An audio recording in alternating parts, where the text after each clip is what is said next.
Let me just post this on Discord, I forgot. And play the music. Just post the live stream that we are live.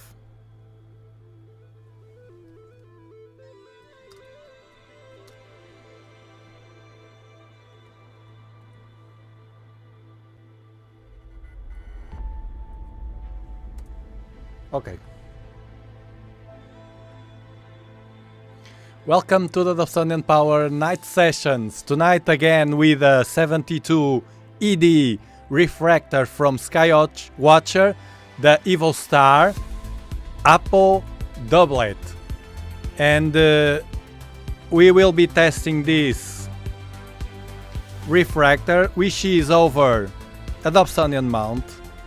The mount from this virtuoso 6-inch telescope, and I'm still curious to know how it behaves in other targets.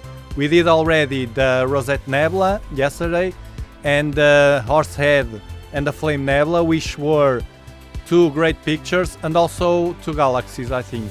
Yeah, the triplet from Leo. My bet is that this telescope is good for large nebulae and also large clusters, but not too deep sky objects, faint and small. Because I could see in the Leo constellation the triplet of the galaxies, I could not see the detail that I can get from my Dobsonian telescope, the different ones that I have, namely the King. The King.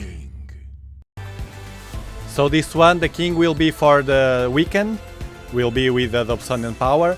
And tonight we will have also community pictures later, because you have very nice pictures posted on Discord. Join us on Discord.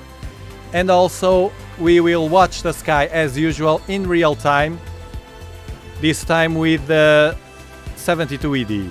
This is Polaris. I was tracking this because I noticed that when I'm live streaming, which means that everything is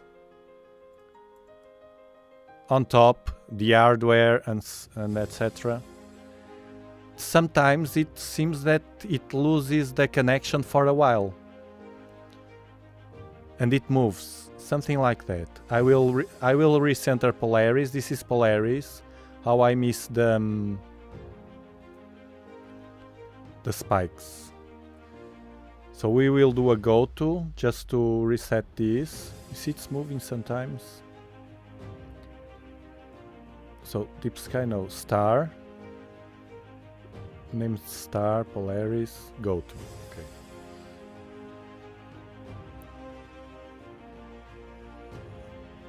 It's fine, it's centered. Okay. Maybe because the ground, my ground, is completely uneven. I don't know. It's weird.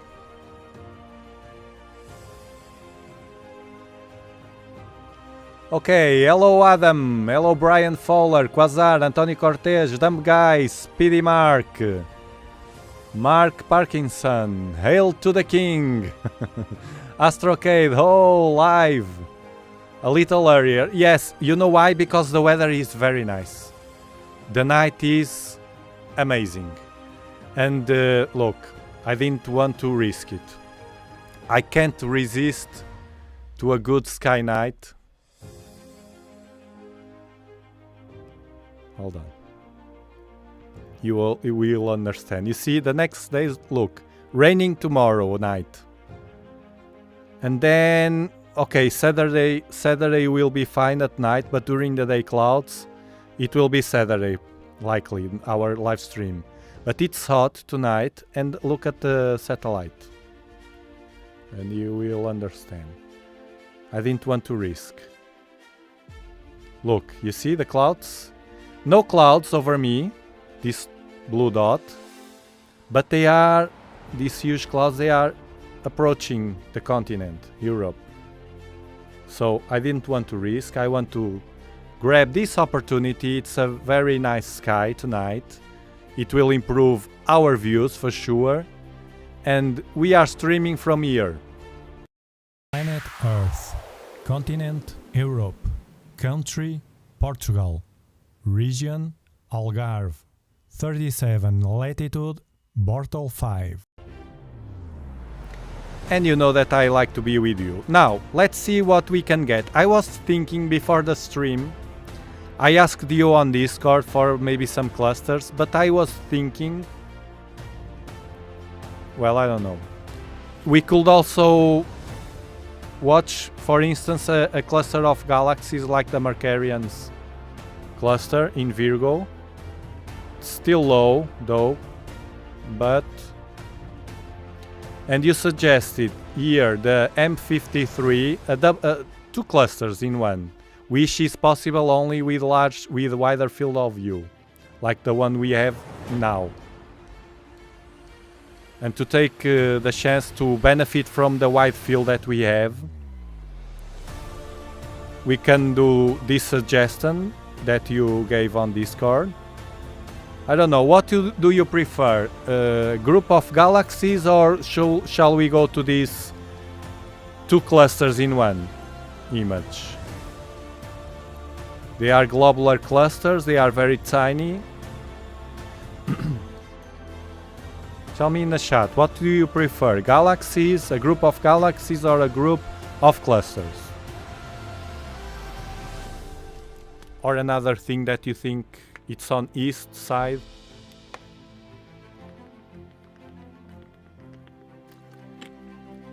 But right now, no good large nebulae in this side. Right now, they will be galaxy groups, say Mark. Some clusters. Clusters. Well, I will wait a bit for you to decide. Of course, we can always use the wheel. The wheel.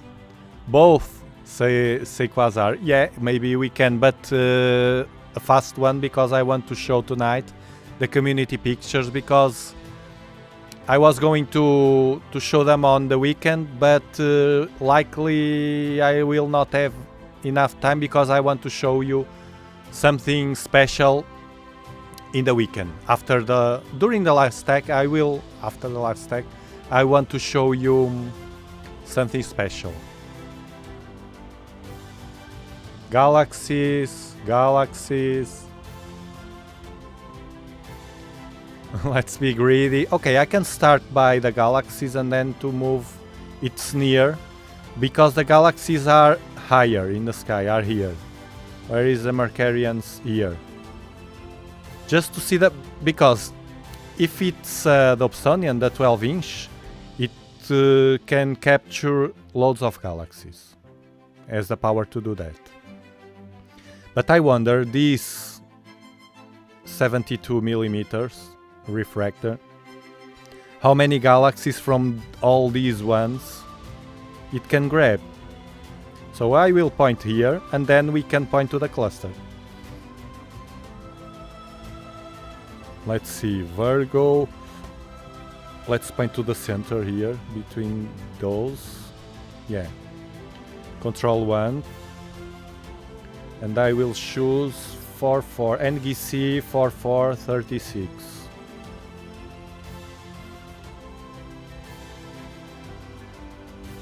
You see? This moved.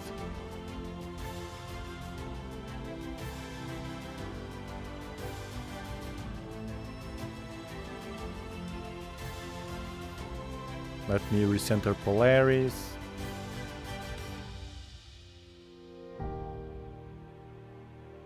This is jerky tonight.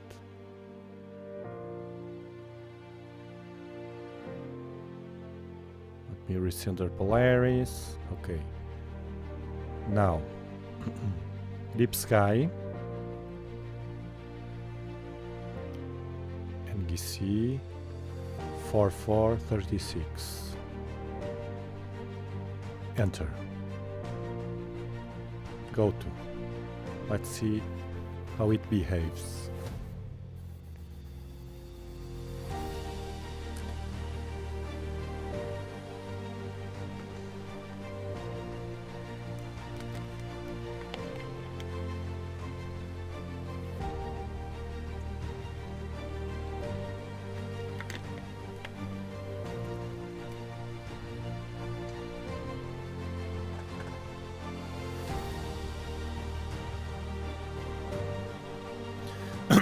I focused it already because this is very annoying. By the way, I already ordered it because this is only possible in a company from England. And I ordered this remote to this telescope. This remote with the autofocuser and a gear, some connection like you have the AZ Air and something like that, but it's to work with this. It's simpler and it will be for me to focus here. I also tested here the full width of maximum focusing feature from SharpCap again. I didn't like it, but with this telescope I wanted to try to see how it goes, but I didn't like it again. So that feature too, I can show you. The feature is here on Tools, Focus Assistant, and you can use, for instance, different features. For instance, the multi-star, which grabs all the stars, or the full width half maximum measurement. If you click here, this can be down here. You choose here a star, and then this graphic. Look, it's measuring the width of the star. You see here, and it returns here in the graphic the different values, the best one, and it's supposed for you to be adjusting until you find the best value here on average here at the right. But to be honest, I did it manually. It worked much better than this, and this varies a lot. I don't know if it's because of the mount. I suspect it is. I suspect this feature will work much better if you have an equatorial mount. Okay, if you have an equatorial mount, it should work fine. So sometimes if you listen to someone, no, that feature is very nice. Well, it depends. Sometimes the things are not so straightforward. Depends on the mount, depends on many factors. Nice people still are missing. Some like says Quasar. Of course, Quasar. Hello, Sweden.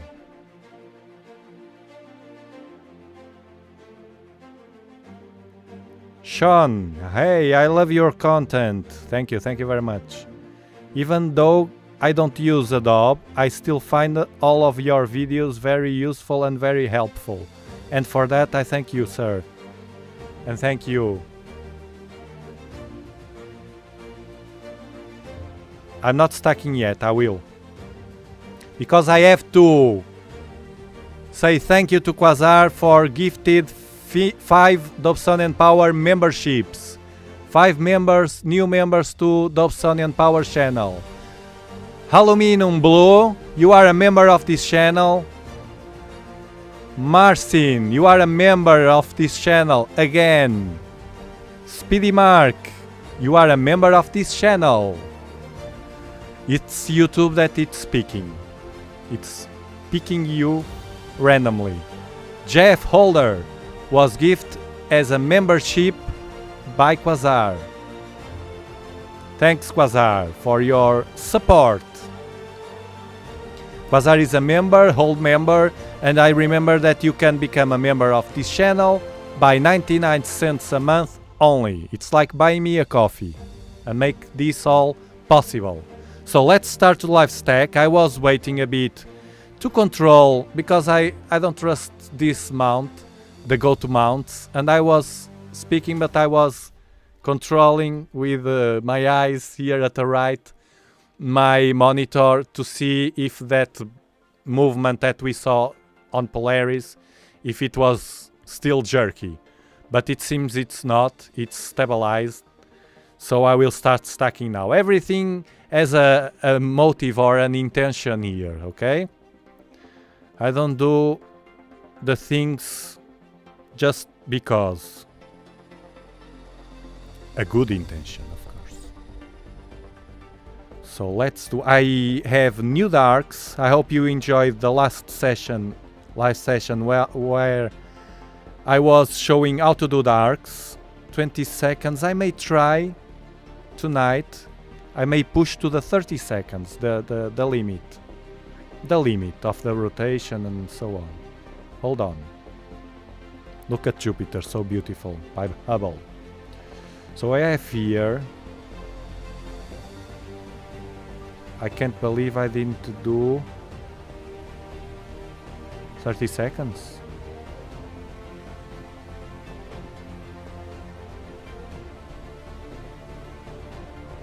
$20. It seems not. I thought I did 20 seconds. It's the maximum, 20 seconds. Well, it's okay. And for the clusters we will not need so much. Okay, that said, 20 seconds. It's stable, very stable now. I don't know if it was to be near Polaris and the floor is uneven, I don't know.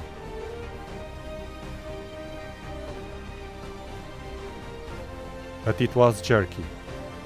Usually I see that at the beginning it's a bit jerky also. The full width of maximum tonight is very nice. You see 439.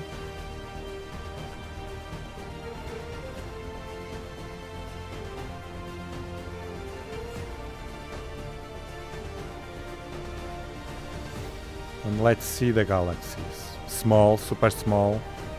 There's nothing like a Dobsonian telescope to watch this kind of objects. Not all at once, but... And you will see that in the next live stream.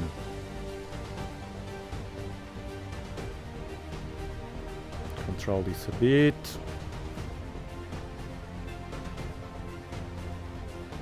I think I could move a bit up to capture this better. Let me see.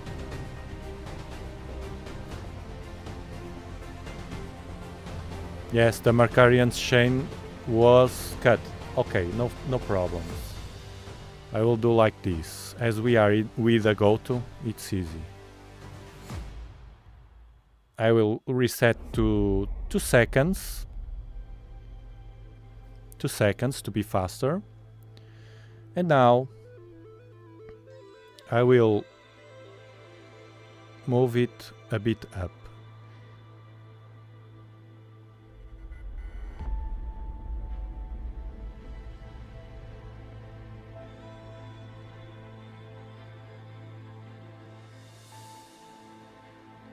I think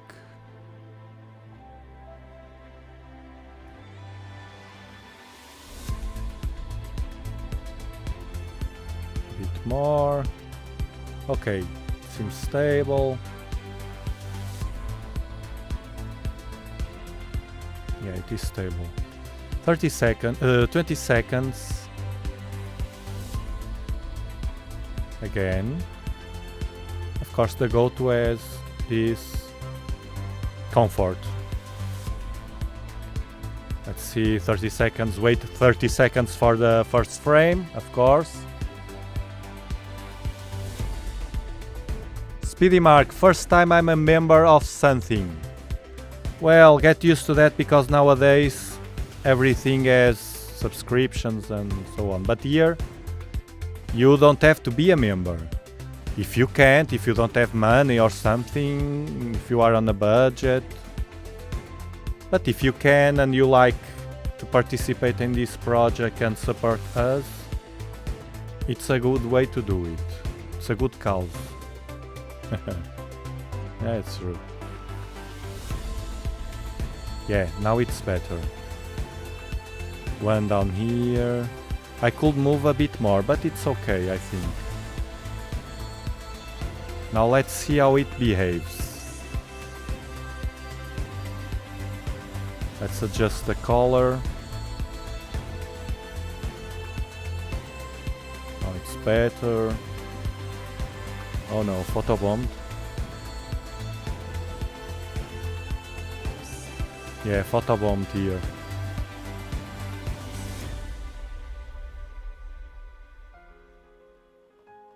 You see the stars with the stars on the next? Much better.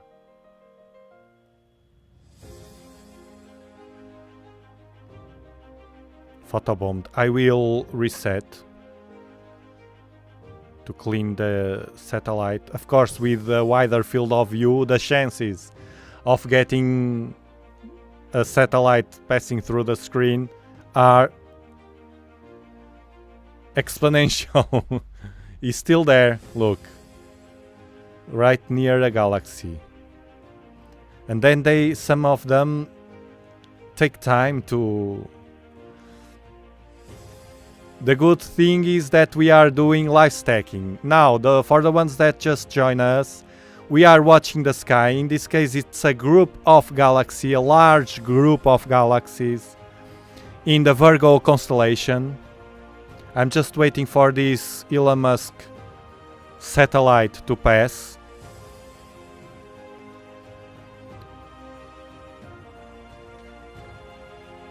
Let's wait just a bit for it to pass, and we are watching from the south of Europe. Planet Earth, continent Europe, country Portugal, region Algarve, 37 latitude Bortle 5.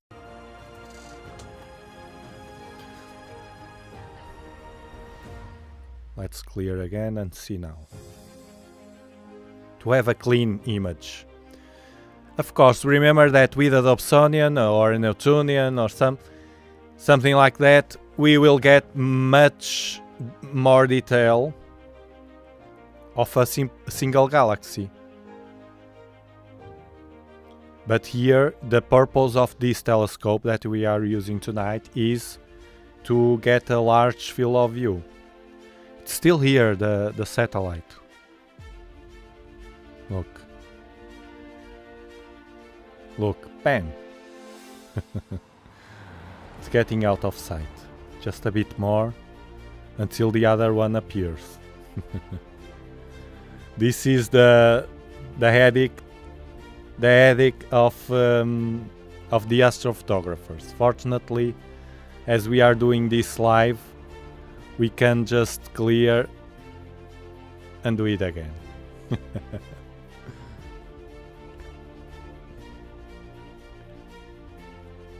30 seconds.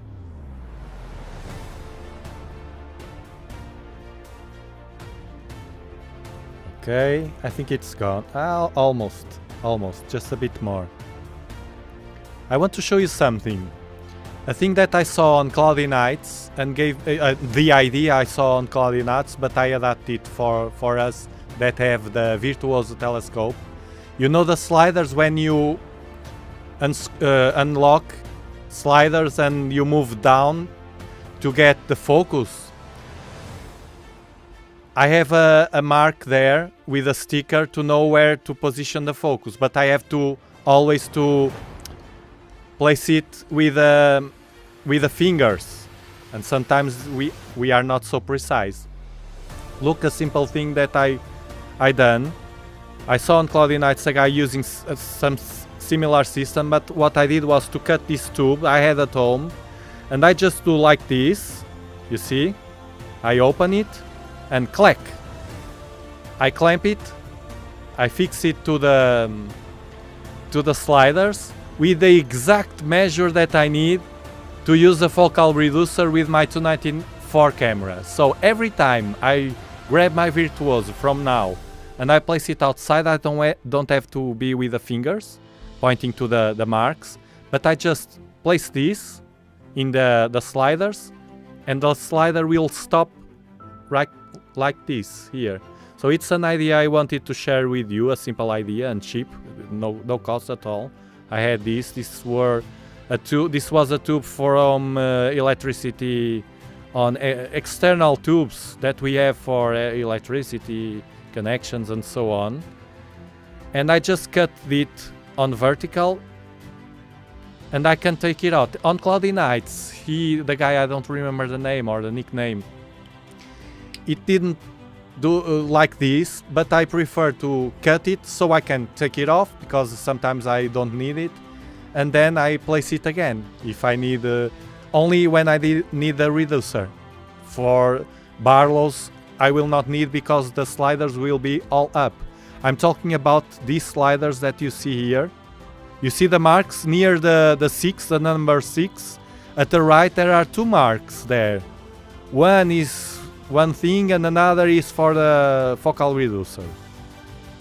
When I use a focal reducer, I unlock these sliders and move them down until they reach the bottom of this first mark. It's a sticker. But like this, I don't need it anymore. Like this, I just place this. I move down, I place this and I bump it and lock it. An idea for you that use sliders, not only the Virtuoso, but also other telescopes, truss telescopes, collapsible. It's a simple, keep it simple idea. Very nice. Look at the galaxies now. You see? Now I will have to zoom. Hold on, let me push this a bit. The vignetting tonight is more pronounced because we are watching many objects all over the place.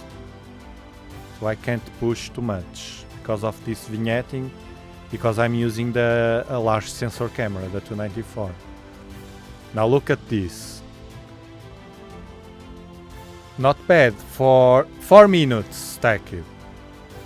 1, 2, 3, 4, a small one here, 6. We can see them, but remember, and I want to insist in this, because the Dobsonian can get you much more detail. Even the 6-inch Virtuoso can get you much more detail of these small galaxies. There's no way a refractor can beat this one, this Dobsonian. But of course, the Dobsonian can't capture such a large field. Look, more galaxies, but they are, you know, they are so faint that this has not the power of the aperture. This has only 72 millimeters. Nothing to do with 300 millimeters or 12-inch of the King. This one. The King. You will be listening to me or reading in the Discord and so on. Lots of time repeating this because I noticed that some people may be eluded by the pictures I took yesterday and the other day, and I'm taking with this telescope, small refractor, and they can get eluded that it may be better than the Dobsonian, and it's not. This is better only for large field of view or large nebulae. As long as you don't need to go deep and get the fainter details pop. For that it's a Newtonian, especially a Newtonian over an equatorial mount, because you can then do longer exposures.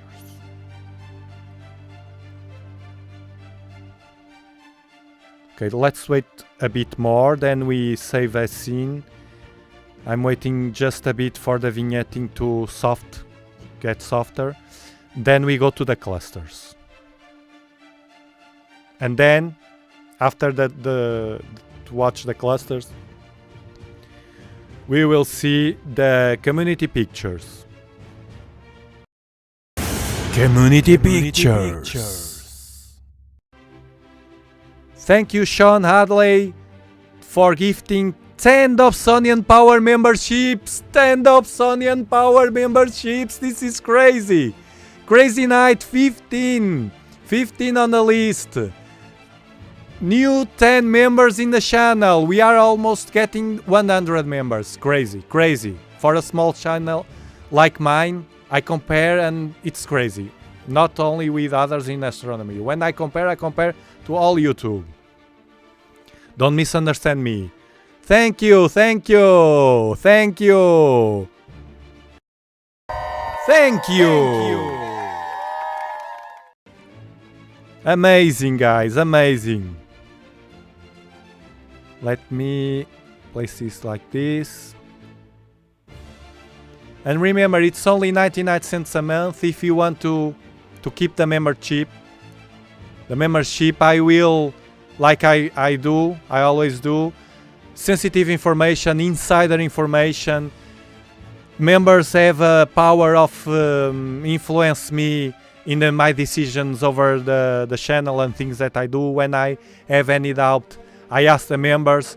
The members of the channel are the only ones that can post links on Discord. This is very important because you are free to post everything on Discord. You are always classified as a member, identified as a member in the Discord. You have the red name of the membership, and you are participating. You get the pleasure of participating in a good project that you feel comfortable with. Imagine in a few years from now, because while I'm get healthy, I will do this because I watch the sky. It's what I like to do and share with you.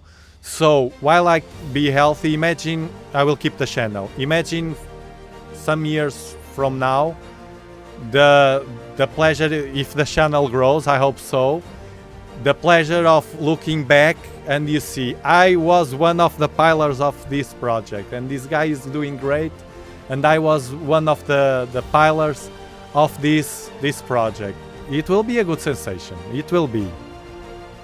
That I can promise. I can't promise that I will be here, of course. I think I will. Welcome, Anthony Man! What's on the menu? The menu du chef, comme le français. Le menu du chef, c'est Markarian Galaxy.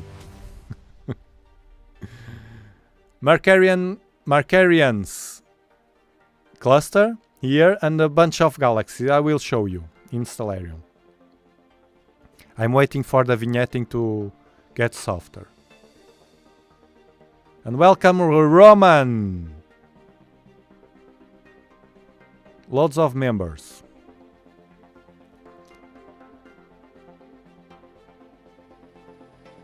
Now, Stellarium. So we are here. Hold on. We are here. Look, a bunch of galaxies here. Virgo galaxy down here.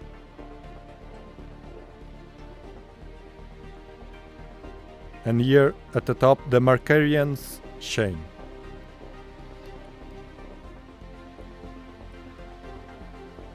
And now, like this. Let me show you something. Markarians. Hold on. Markarians. I think it's how it spells. Chain.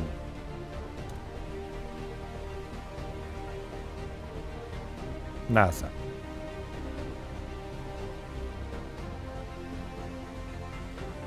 Markarians. Let me place this on the translator to see how the AI teach me how to say it, how to pronounce. Markarians, she said. Markarians, shame.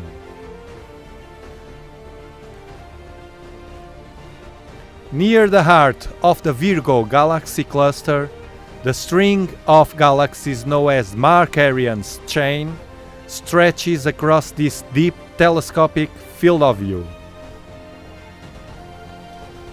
Prominent lenticular galaxies, M84 at the bottom, M86. You can follow the chain up and to the right. Near the center you'll spot a pair of interacting galaxies, two NGCs, known to some as Markarian's eyes. Here.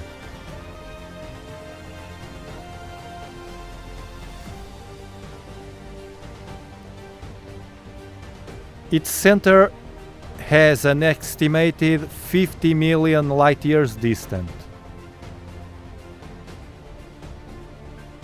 The Virgo.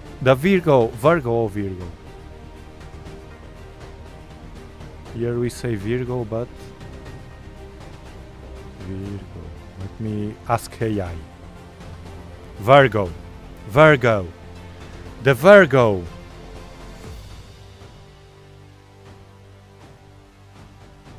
The Virgo cluster itself is the nearest galaxy cluster.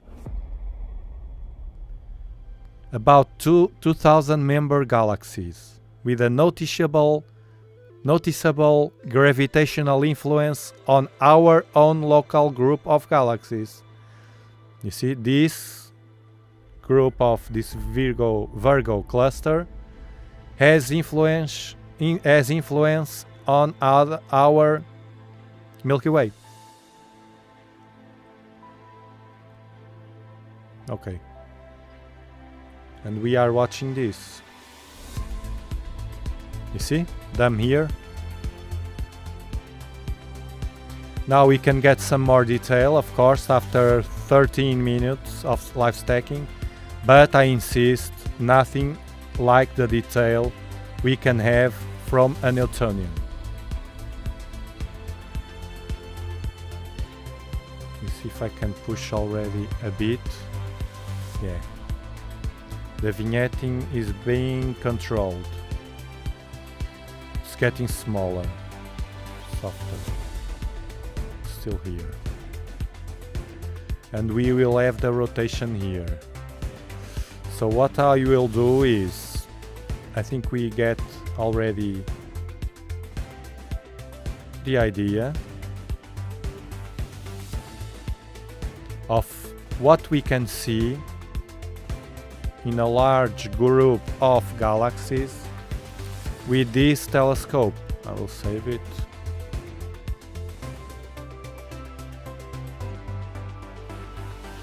A bit of vignetting. I will save another one without this.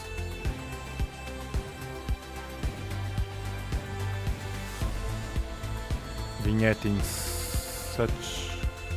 with such a pronouncing. We are missing 10 likes, says Dumb Guy. Please like for more content like this and to support the channel. Thank you, Dumb Guy. Thank you. Thank you very much. Also for your support. Okay. Done. These galaxies are done, okay? We can have a sense of... Honestly, I prefer the Dob in a single frame, smaller frame, with more detail. Period. I prefer the Dob for these targets. I prefer the Dob. So the galaxy season, you can count on that, will be with the Dobsonians. The 8-inch and the 12-inch, the King. The King. Let me clarify another thing. When I said I ordered this, because my sponsor doesn't have this is only from a company from England, a small company that produces this. It's not very well known. And I bought this for this telescope because I feel it's much easier to focus because the stars are very tiny and from a distance I can't see very well the stars. I have to move a lot. I have this also in the 12-inch by a question of comfort, but in the 8-inch I decided not to use this. I don't feel I need it because it's easy with a Dob at a distance to focus the telescope because it's a Dob and has the spikes, the spikes on the stars. It's very easy to find focus without needing anything at all. With this one, with this will be much more comfortable because I don't have to move a lot, and usually about 10 times at least I have to be here, go there, turn around a bit, the focuser, it's horrible. So just to clarify, let's save exactly as seen and move on to the clusters. reset the camera. Oh, it didn't move. It didn't move, the telescope. Very well. It's tracking fine. I don't know if it's the connection. I can't figure it out. Okay. Scene scan application. And now we will go to M53.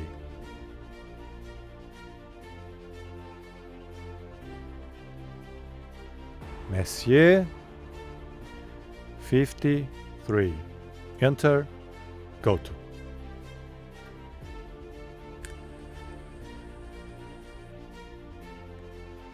Yes, join us on Discord. I will place the link here. Join Discord because it's free and we can help you in many things. I will post a link here.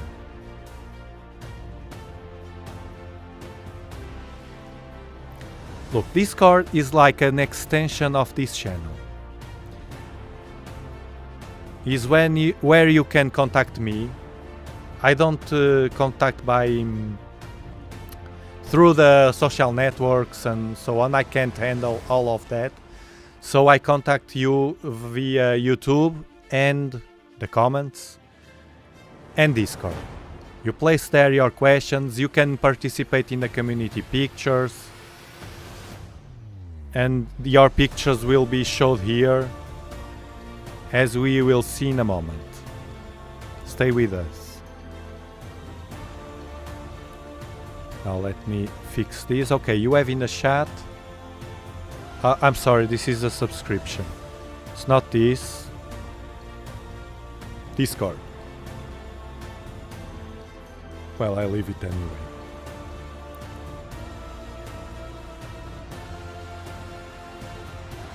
This one.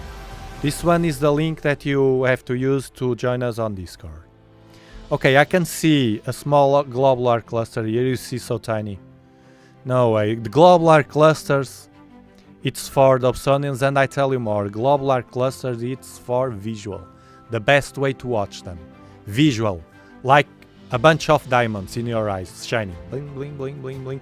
Not like an image, static. No, they are shining. Shining, shining, photons, photons, photons, millions of years, photons in your brain, Amazing, amazing. Is to grab a Dobsonian and show to someone for the first time the Hercules cluster, it's brilliant. And then take a picture of their faces. It's amazing. Nothing like a Dob here. Let me see where is the other cluster? Down or up?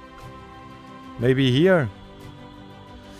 I will have to stack, but to stack clusters will have to be in shorter exposures. Let me do the trick here. Yeah, it should be down. Where's the star? Let me see the star. Yeah, the star here, the cluster here. Yeah. Should be down. Should be down. So if I have the cluster like this, if I place the star here, the cluster that we are watching here, and the other invisible cluster here. Okay, I will do that without confirming. Let's move this, the telescope, down for the cluster to go up. Ah, okay, M53, it's here. Okay, I say to the software that we are in the right place. Up, no, down, telescope down. I'm moving the cluster. I suspect this one is the larger one.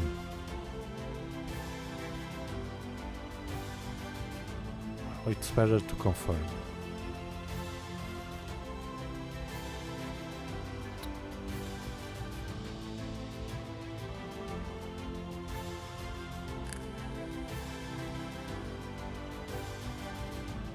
Control 1. We do a quick plate solving and that's it. Okay, Control 1. And now we just do this. Bam. Plate solve. and he will tell us quickly.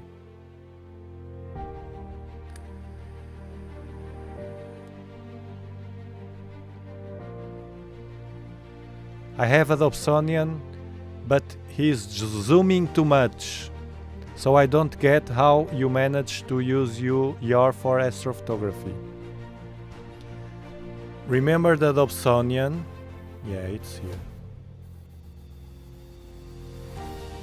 But we can't see this cluster. It's not a Dob. It's not a Dob. So let's live stack this with 4 seconds. We want short exposures for clusters. Color. What's happening here? It's too low. Can it be too low in the sky? One cluster and the other one. It's here. Yeah, it's very faint, so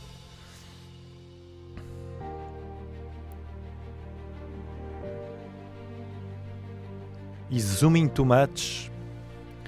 The Dobsonians usually have long focal lengths, so for instance the 12-inch will zoom too much, the 8-inch will zoom less, and the 6-inch will zoom even less, so a wider field of view. And also this refractor that I'm using outside even zoom out more, so it's zoom less. I'm doing like this because it's not the right name, but doesn't matter. Now, I was talking about this is the higher zoom, then the 8-inch less, the 6-inch wider field of view, and then this refractor with an even higher field of view, wider field of view. Okay? So that's one thing. Now, if I use this refractor, which has a large field of view, as you can see here in the picture, okay? This is a large field of view, okay? Here, this is the field of view. The red rectangle. If instead I'm using a focal reducer, if instead of it I use, for instance, a 4x Barlow, this refractor with a 4x, which is huge magnification, will have only this tiny field of view with this camera. If instead of this camera I even had a different camera with a smaller sensor, like the 224, it will zoom even more. Look at this. You see? So, hope it makes sense. Two factors here. One, the focal length of the telescope. Another one, the size of the camera sensor. Now let's come back to my preferred camera, the larger sensor one, and more expensive than the 224. If you use this camera with a 12-inch Dobsonian without any Barlow, you will see this. Okay? But as I'm using a focal reducer, coma corrector from Sterizona, is a Sterizona Nexus, this, as I'm using this will set the focal length lower, and it will do this. You see the difference? Without a focal reducer, with a focal reducer, a wider field of view. You see the difference? Hope this makes sense. It's very important, although often people don't think in these things. Okay, let's adjust the histogram to make these clusters pop. I did this on purpose. These targets tonight, even with a good night. Remember that the last nights we were live with the Dobsonian, the nights were awful. I mean, the weather. The scene was awful. With clouds, we were watching through the clouds. The galaxies were reddish and everything was bad. Tonight will be a good night to use the Dobsonian. However, this is my new toy and I'm testing it. Okay. And this was on purpose to show you, because I'm watching many people thinking that maybe this telescope is better for me. No, the Dobsonian, it's still the best telescope to have. Especially this one for beginners, which does it all. And look at the price. Look at the price. This Dobsonian, this Virtuoso, on Europe, on AstroArt Finland, our sponsor, costs 4.99 euros. But with 4.99 you just don't have the camera. The rest you have good optics for visual, and you have a mount, alt-azimuth mount, which tracks the sky and allow you to take good pictures of the sky as we do regularly here and watch the sky like us. Okay? In United States it costs 470 bucks. It's even cheaper. So this is the way to go for a beginner. I still think like that. I will not change this channel from Dobsonian power for Refractor power or something like that. Forget it. The Dobsonian is the Dobsonian, and it has the power that no other telescope has. Dobsonian power. Okay? I didn't change my mind. Virtuoso. If you add to that Virtuoso a camera, which on Europe is more expensive, the ZWO camera 299 here is at 949 euros. On AstroArt Finland, which has excellent prices, and they are great. It's my sponsor.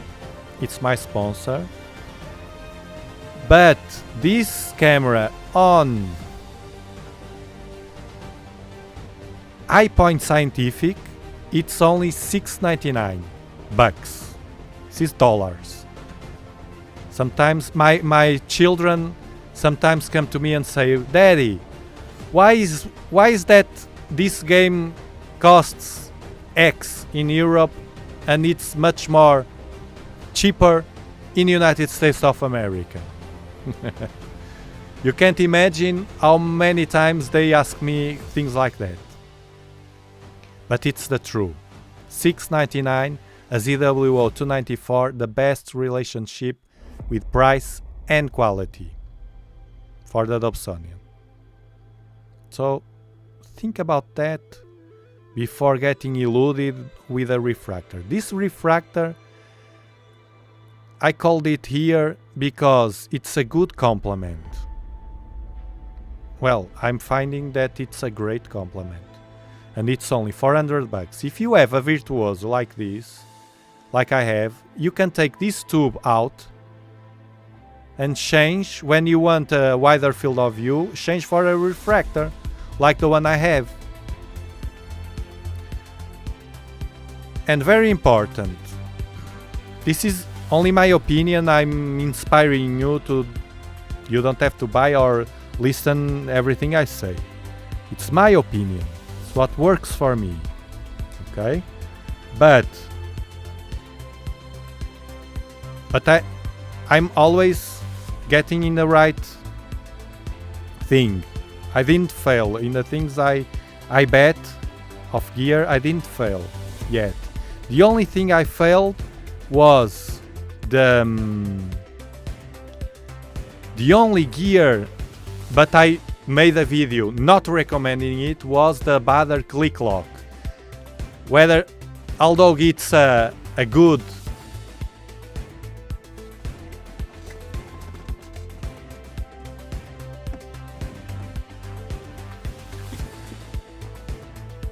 look, I have it here in my filter wheel, so everything I talk about I test.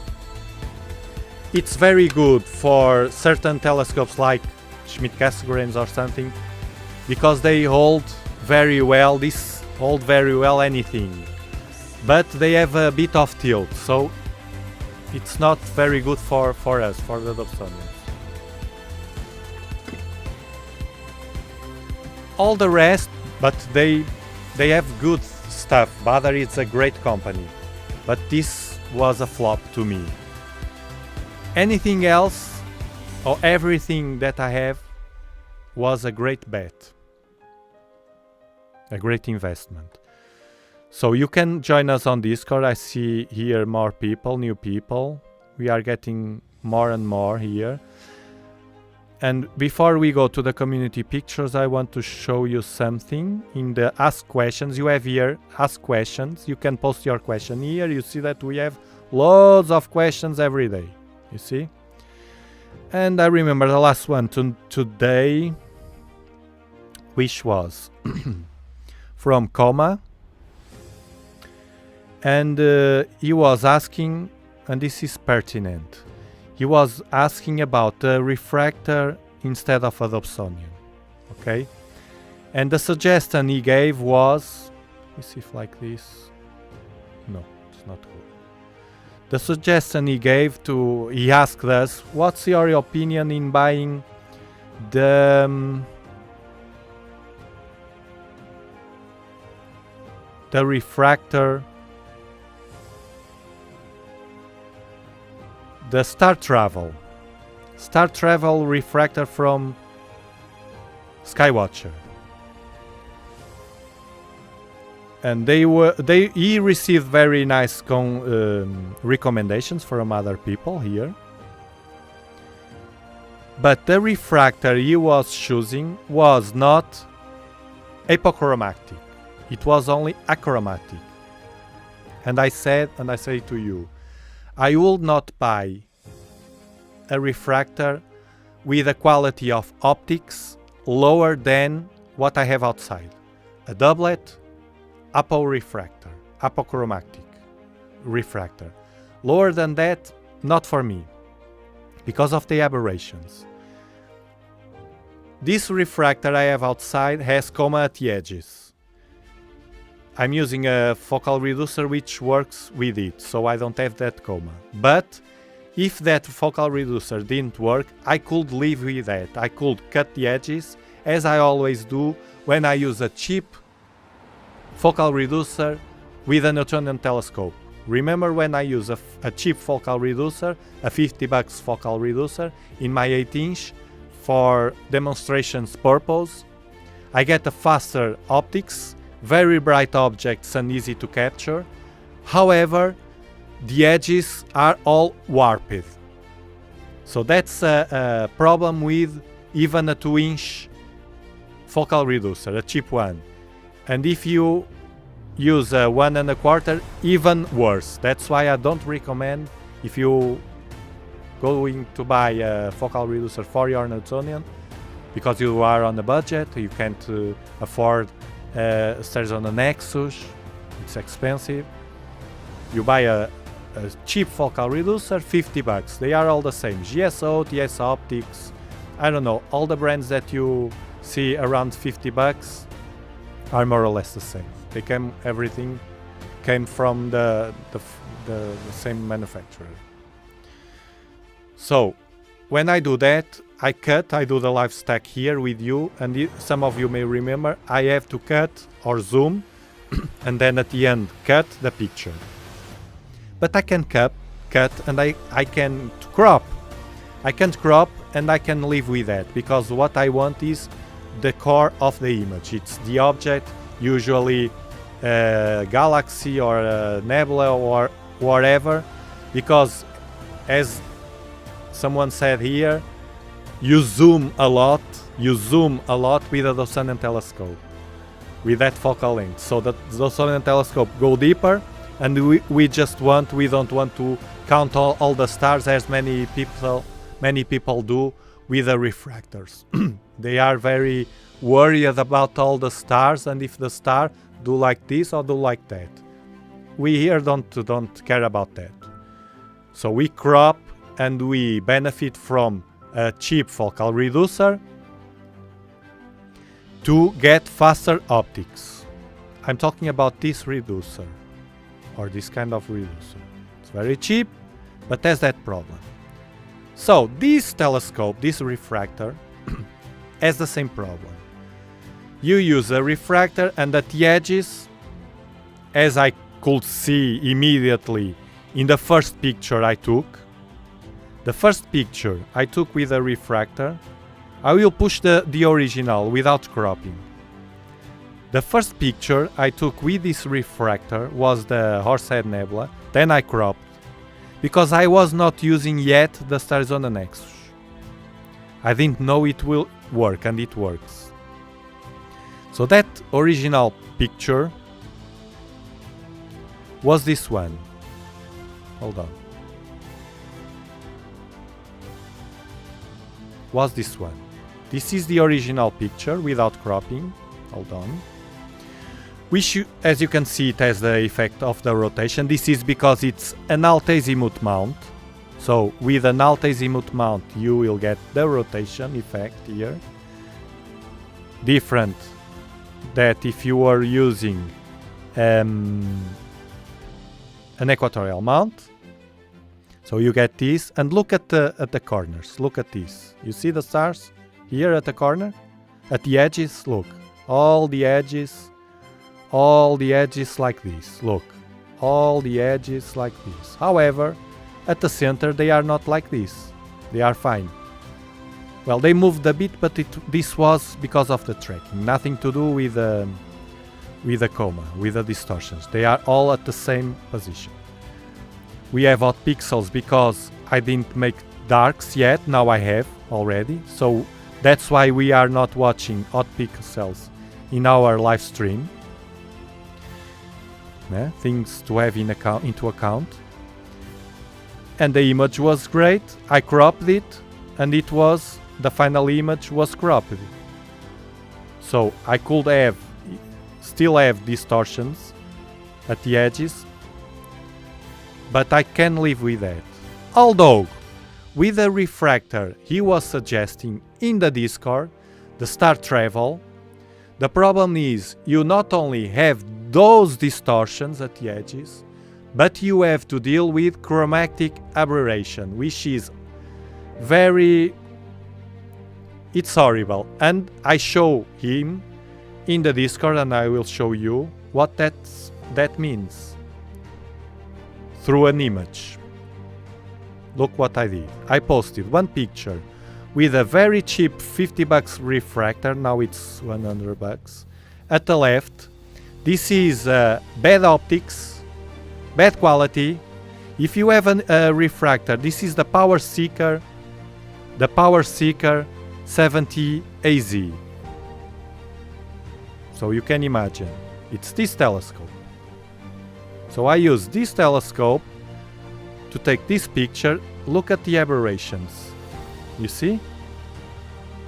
And the colors are awful, everything. And now look at the difference with this telescope that I'm using right now. You see? The stars? Look at this. Look at Alnitak, which is a super bright star that usually blows the images. Look at this. You see? More quality.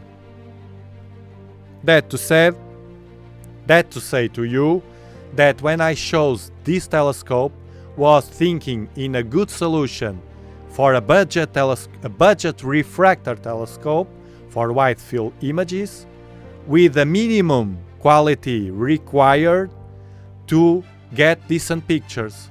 And guess what? I won it, because we are getting very nice pictures. Not only this one, but yesterday the one with a Rosette Nebula, the second test with a nebula. And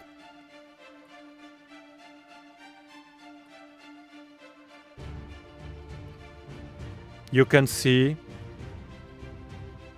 the beauty of it. This was only, the astrophotography here was Topaz Denoise, Topaz AI here. You have the links of this software and all my gear in dobsonianpower.com. Visit that site if you want free resources also. And we have all of this beauty. Look at this. This is what this telescope is for. Large nebula. With my Dob, I can get this. Okay, I can get more detail here, but it's cutted, and there's a disadvantage as I can't get the contrast, so it's not so pretty, the nebula. The nebula, like a large nebula, is much more beautiful if you can get the contrast of the nebula, in this case the hydrogen, over the background, the black background of the stars, of the sky. And then you can see better these fainter details in the outer edges of the nebula, contrasting with this one, so it looks like a rose. It looks like a beautiful rose with a cluster here in the center, not like a Dobsonian that does this. And the camera dealing with all this hydrogen, the red tint here, although it's natural, will be worst on camera, the final result. And that's it. And now that we are on Discord, we are going to watch, of course, your pictures, not mine. Your pictures. But first let me stop the live stack, because we have already here, hold on, let's see the cluster. Well, not bad for a refractor, but look, you can't compare this cluster. First, if I zoom too much on the image, it gets pixelized, so I can't zoom too much. I can't, I have to do like this. And this cluster, comparing with a Dobsonian,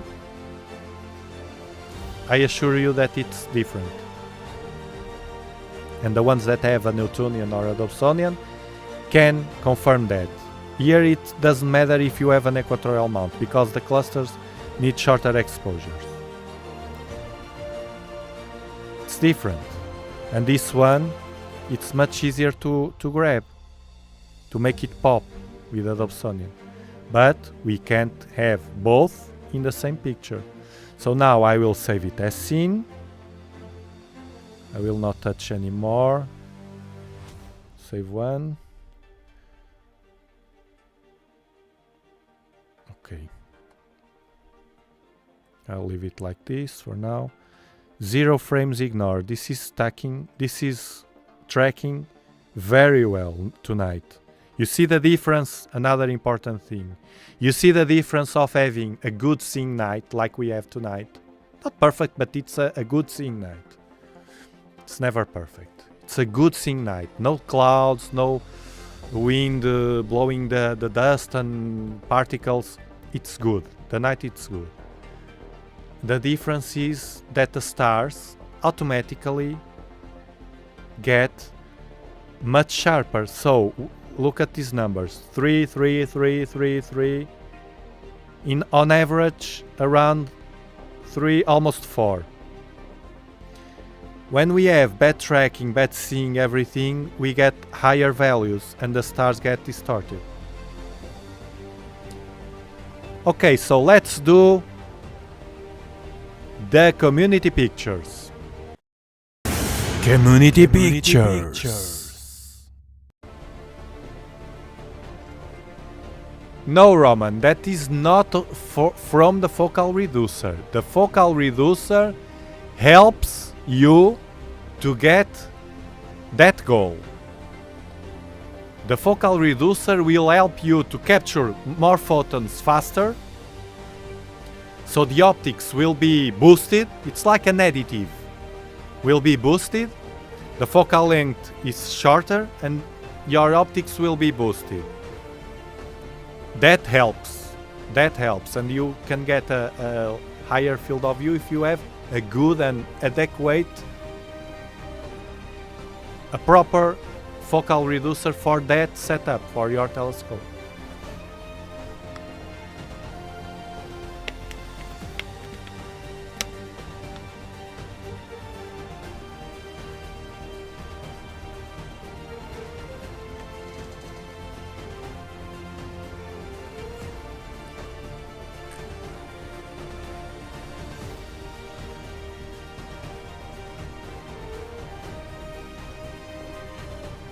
Check the shot.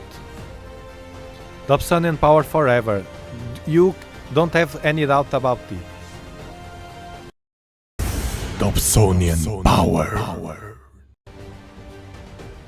Yes, Roman, I'm stacking right now with this 72mm refractor. This is real-time image stacking.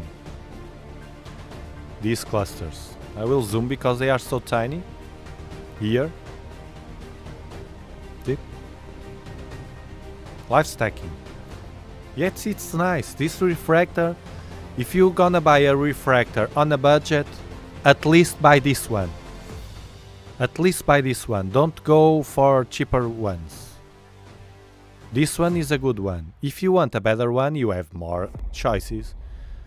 A triplet and so on, with very nice optics, with even better images.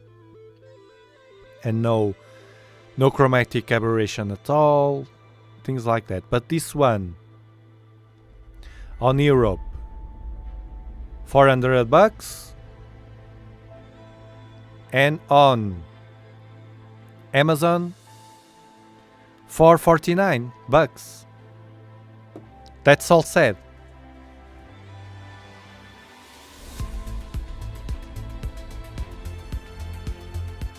Community pictures. Wildlife stacking. Close stellarium because I will pull. And this, I know this is for the community pictures. Okay. So let's see where I stopped. I left this. You have always so many pictures here and so beautiful. I don't give likes to the pictures because I like to control it. I give them now. You see, this one I gave a like, so it's here, the symbol here of YouTube. Coma, we were talking about you. What I managed to achieve with only a tripod and the Sony A7R III camera, Andromeda and Nebulas, taken with the 70-180 f4 lens of Tamron. 1000 frames. Manually, important, manually turning the camera every 50 frames, following Earth rotation. So this means that he was taking these beautiful pictures. Man, you are connected with the sky. Definitely, you are connected with the sky, comma. 1000 frames. 1 freaking 1000 frames. Manually turning the camera every 50 frames. That means a lot of frames. A lot of rotation and frames. Each frame 1.8 seconds. Someday I will buy a proper Dobsonian, because there's not much else to do without a telescope. I also managed to capture part of the Veil Nebula. Okay. So this was the result. Look how beautiful. Look how beautiful with the city here. Look like this, even zoomed. With the trees, with looks like a paint here. In it. Hello, Northern Ireland, Belfast. Hello, Tom. Look how beautiful with the Milky Way here. With the haze here, you see on the ground. The nature. This is nature contrasting with the city. And here the humans contrasting with the Milky Way. This is beautiful. Beautiful. And here, with the Milky Way right at the center. God, this is beautiful. Andromeda Galaxy, with the same system. Another good galaxy for refractors, of course. These large galaxies, maybe the pinwheel also, the triangulum. And this one was... Is this the Heart Nebula or something? Andromeda and Nebulae. And then the Veil Nebula. That's really nice with the camera. Says to Loco. We have to give him a barn door tracker. They work awesome and for that type of stuff. And can be built for like 50 bucks if that. See? And the Orion Nebula. This one we know very well. But this one of the night sky was amazing. Amazing. Amazing work. Now Ray with his Raza. It's the Raza, isn't it? The Eskimo Nebula. It's a planetary nebula. No, it's not a Raza. This is the Celestron. Eskimo Nebula. With nice detail also. It's on Gemini. Ray, what's this telescope? Ah, yes, 9.25 edge. I can't remember your telescope. Only the Dobsonian and the Raza. Raza 11 in it. Now, Madzif. 5 frames during a break in the storm. All I really wanted here was to look at my stars across the whole frame, as I was trying to dial in my comma corrector spacing. You remember so much myself? This field is looking pretty flat to me. You remember so much myself, and I'm sure many here can relate, if not all. With this testing stuff, with the gear, testing gear, alone in the dark, it's so fine. And then we get the results, and you saw the stars, you are worried about the stars. Yeah, they are fine, and look at these ones. I miss the Dobsonian. I like a lot this spiking. I don't understand, well, I understand it's a personal preference, that someone and some people don't like these spikes. It's a personal preference. I was testing the stars here to see if everything was fine. Yeah, all the quadrants are good. Clown Face Nebula. No, yes, it was. Astrocade, M81 and M82, the Bodes Galaxy and the Cigar Galaxy at the left. First light, you see everybody testing stuff. First light here with my new comma corrector. And I think the stars look great all the way to the corners. You are getting those, how to say in English, those I don't know the term. Those things that those little things that the astrophotographers have with the stars. Being picky. You are being picky with the stars. At the corners. That's a symptom. That was a word. Those symptoms that characteristic of the astrophotographers. Be aware. Be aware with that. I'll see in an year full of cables around and loads of stuff in. Almost can't see the refractor in the middle. Okay, this is a very nice shot anyway. The Bodes and the Cigar Galaxy, a traditional. This was with a Newtonian. Of course. Looks a lot like the Raza. Yes, Ray, but I identify by the field of view. The Raza, when it's well managed, it's a very nice.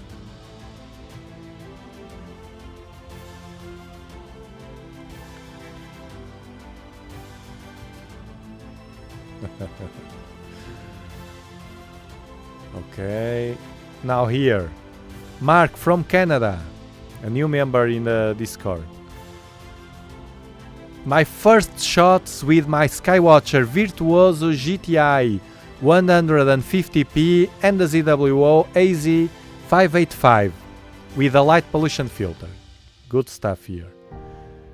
Taken from Bortle 6-7 skies in a 5-degree weather, -5. Live stacking with Sharp Cap by following Tiago's videos. Thank you for the mention. And then doing some beginner post-processing in serial. Okay, let's watch the Orion Nebula, which is very nice. I like the colors.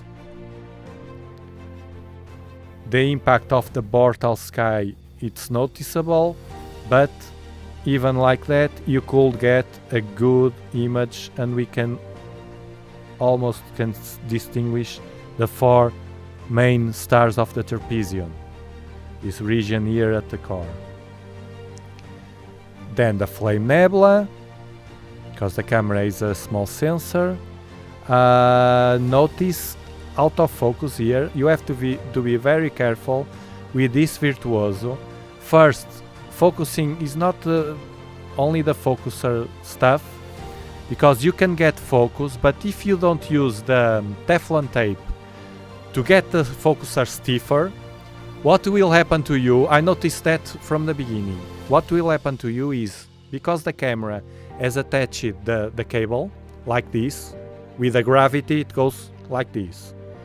And while you are capturing the camera, slowly the cable will always trying to push down the camera.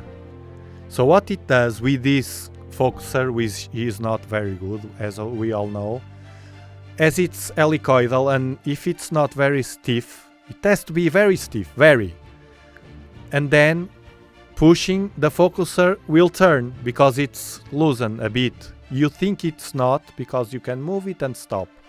But with the pressure of the weight of the camera and the cable pushing down with the gravity, it will slowly, it's just a bit, you will not notice it, but then in the pictures, yes, you will notice by the stars. So what I risk here, and in many other cases I saw here in the community pictures, is, and pay attention to that, it's not your fault focusing, because your focusing method is fine, you fine tune, you focus, it's fine, but it's during the capture that the focuser will move a bit. It happened to me, that's why I say, I know because it happened to me, and I was outside. Fortunately, I identified that at the beginning, but I identified very well because it was not just a bit. The camera turned like this, the focuser turned like this, like 45 degrees or something, a lot. And what happened here? How can it be? I went outside and it was like this, and then I grabbed the cable, and when I grabbed the cable and pull it up, the camera and the focuser did like this to the starting position, the right position. And I said, it's the focuser. I have to place even more tape. And I did it. And since I did that, a second wave of tape around that the thread of the focuser, I never had any problem again. And it was from then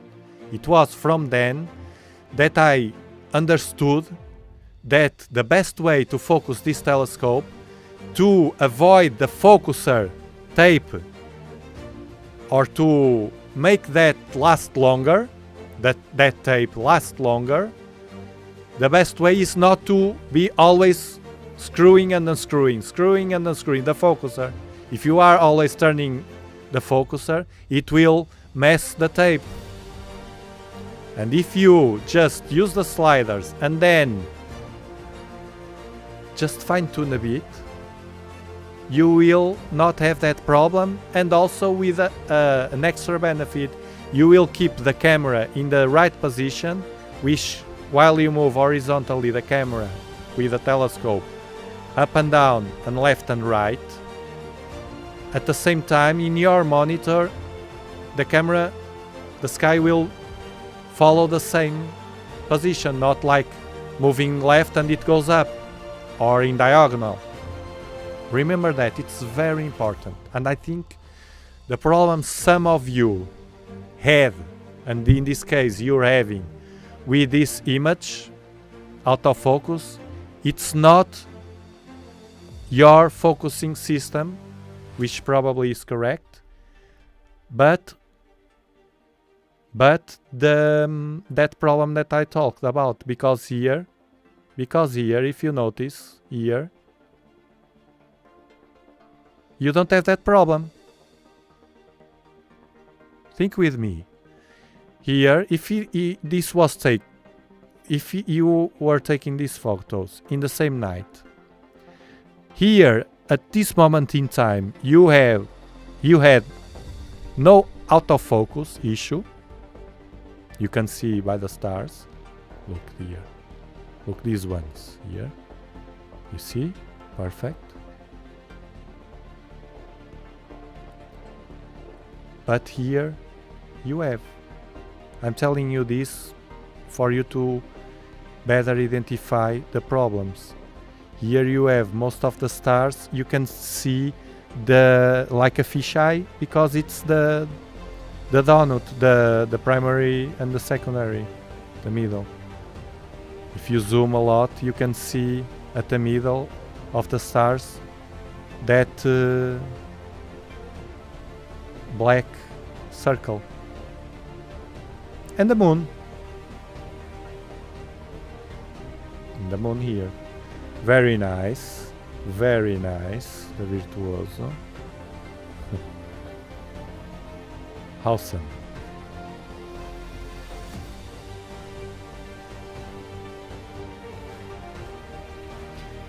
And here the cocoon by Madzif, the Cocoon Nebula. This is one of those targets, said Madzif, that is great at just about any focal length. Okay. With longer lengths, you can unveil the intricate patterns in the nebula, as shown here at 1200 millimeters. At wider lengths, the dark path of the nebula has seeming carved through the neighboring interstellar dust looks really neat. And indeed, it's a very nice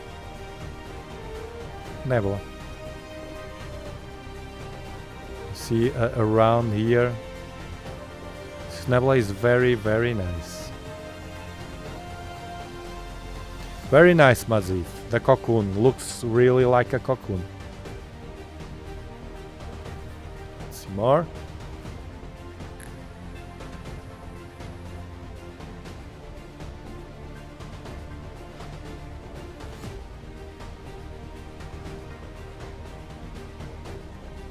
And again, Carlos with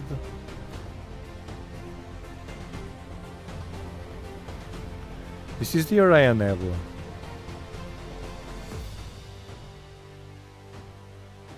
I don't know what you did here, but it's different.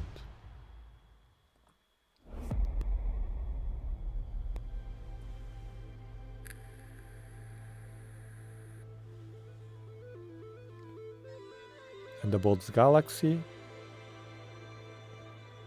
with a cigar, very nice. 750 millimeters and the 585. Okay, this one is very nice.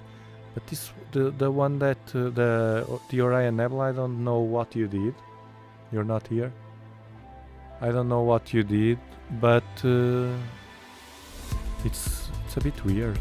Look, the sombrero. This is a sombrero. I love this galaxy. We will watch it very, very nicely with the Dobs. This is for the king. This is for the king, this nebula. Very nice here. If you could get rid of this vignetting, it's always a mess. Very nice here, the sombrero galaxy. Probably it was during the moon, no? Jim, C8 with a C8 and a 294, well, a large sensor, f6.3, very nice. Oxize, more or less 30 minutes, M31 with Evolux 62 ED, bam, and bam, you see the refractor. The refractor is good in this galaxy, no, not the others.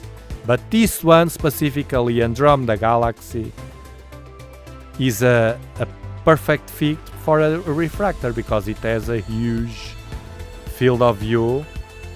We can almost see the people there watching us, watching dinosaurs, not us.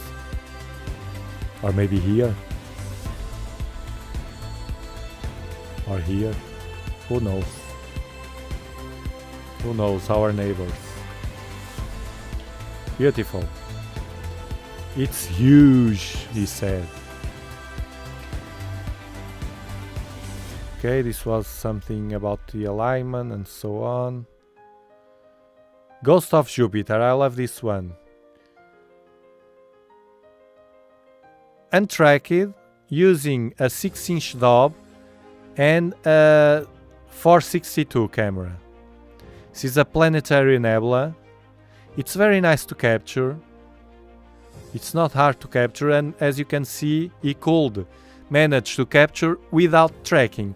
Usually planets are even easier, and these roundish planetary nebula are good fits for if you don't have tracking or you are on a budget to upgrade your setup.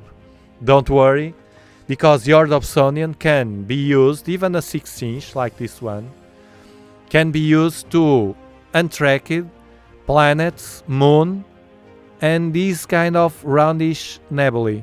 They are easier to post-process with the PIP and AutoStacker, etc. Whatever the software you use to post-process, and it's a beautiful result here. Well done, we love. Very well done. And the sombrero Galaxy, the same gear, zoomed, very nice here. Very nice. I love this galaxy. I don't know. There's some. This was my picture I saw to you. And this one, the Whirlpool Galaxy with the Skywatcher 130 PDS and 553 MCP. This one is a beautiful galaxy, good for also for a Dobsonian. Very good for a Dobsonian. Very good, very good. 10 minutes only, very nice. And here Adam with clouds and fog, it's our problem also, always. Skywatcher 80, Badr UHC and 294 camera. It's always a problem, the weather. This is the Cone Nebula. This is I think it's the Christmas tree, no? It's very hard to make it pop. It's very hard to make it pop. This is the cone. It's fine. I like it. Although you had the clouds and the haze that blurred everything, you could get good detail. Okay, let's see more. Mark from Canada. M81, M82. You can see here again the problem with the focus. When you fix that, you will get even more detail here, because the colors, everything is fine. Very nice. Astrotip, Bolts and Cigar, Galaxy, Skywatcher 150. Very nice. A good background. Good detail here in the Cigar Galaxy. Like it, like it. The shine's bright with the spikes. I love this. Looks like shining. Very nice Astrotip.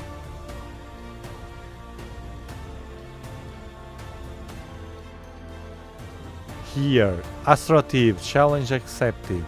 Ah, the whale and hockey stick. We will have to do these ones. But with the Nexus we can do with the Dobsonian.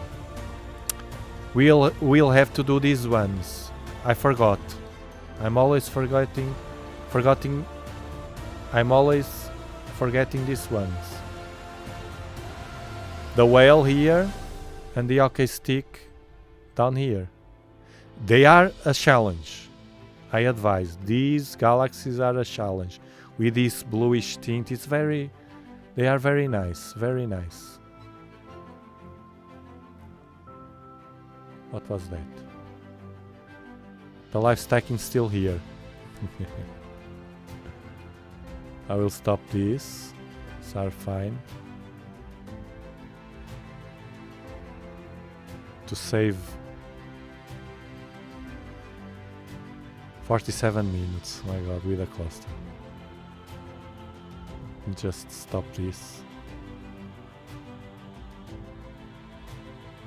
Okay.